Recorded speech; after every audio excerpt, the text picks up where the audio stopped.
Hi guys, I'm Beth, this is Read Remark, and today I'm going to be talking about the new novel Rainbirds by Clarissa Goenawan.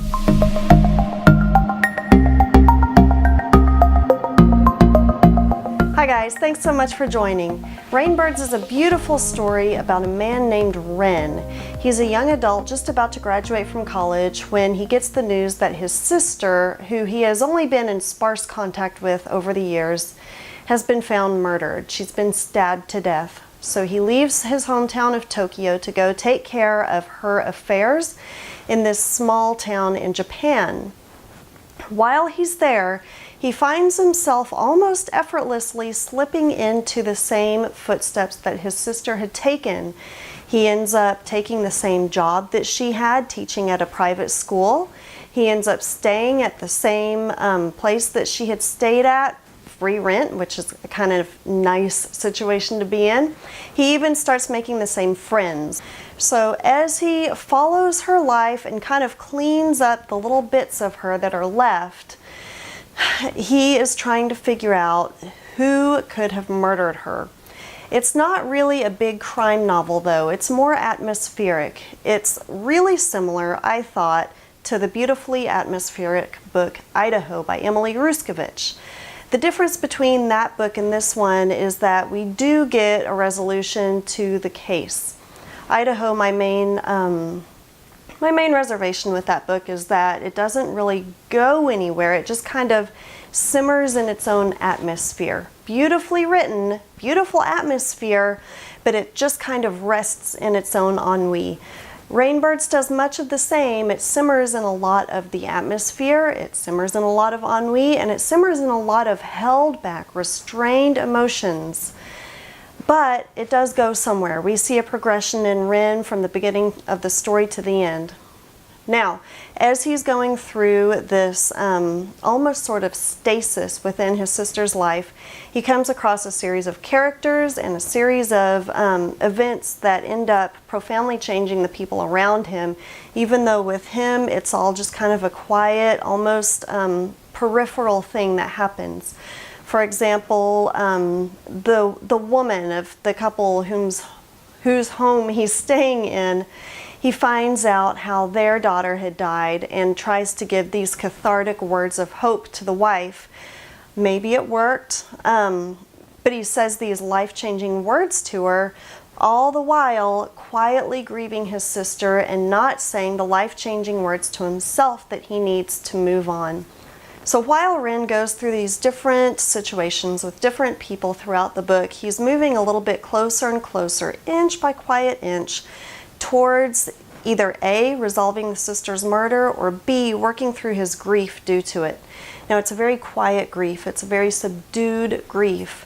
In fact, I had to kind of check myself because I realized I was getting very frustrated with Ren and frustrated with all the people around him because there was no outpouring of grief. There was no weeping, no gnashing of teeth and tearing at hair.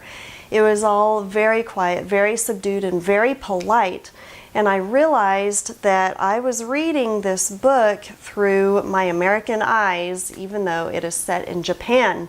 It's Japanese culture, Japanese setting, so I had to make sure that I kind of set my American lens down for a while and look at it through a more subdued, more quiet, more polite Japanese outlook.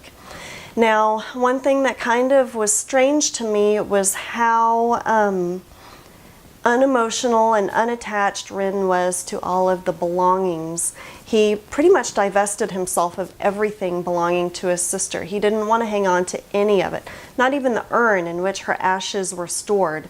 Ren kind of wanted nothing to do with any of her stuff, hardly even with any of her memories. I believe that may have been part of his grieving process for her, was just letting go of her, letting go of this strange hold that she's always had on him, not through any sort of nefarious means of hers, but just because that's the way that his heart had always been held, almost in a stasis, because his sister was so wonderful that he never really let himself get attached to any other people. Now I've seen that segues very nicely, because I've seen that is one of the frustrations that many people have with the book Rainbirds is Ren himself. He's a very unlikable guy. He doesn't seem to have much thought about those around him. He's very promiscuous. He seems to manage to catch a lot of ladies, and I'm not quite sure how.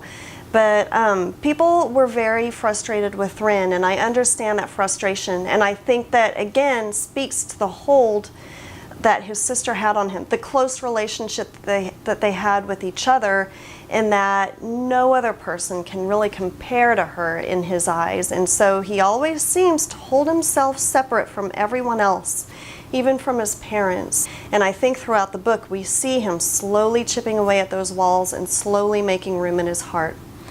Now the word rainbirds refers to birds who sing before the rain. Pretty straightforward meaning there. It's basically birds who will sing their song before the coming storm. And oh, what a storm it is whenever Ren finally faces his grief. It's a very quiet storm. It's a quiet storm, and it brews almost entirely within Ren himself. But when we see that storm break, I felt the break. I felt the break in Ren, and I felt the break in his emotions, and I felt the sun that was sure to come after the storm. Beautifully written, beautiful book. I highly recommend that you check out Rainbirds. So let me know what you think if you've read it. Leave me a comment, let me know. It's kind of divided just like any book would be. Some people loved the beautiful imagery. Others were incredibly frustrated by how unlikable Ren was. Let me know what you think. I'm curious to know.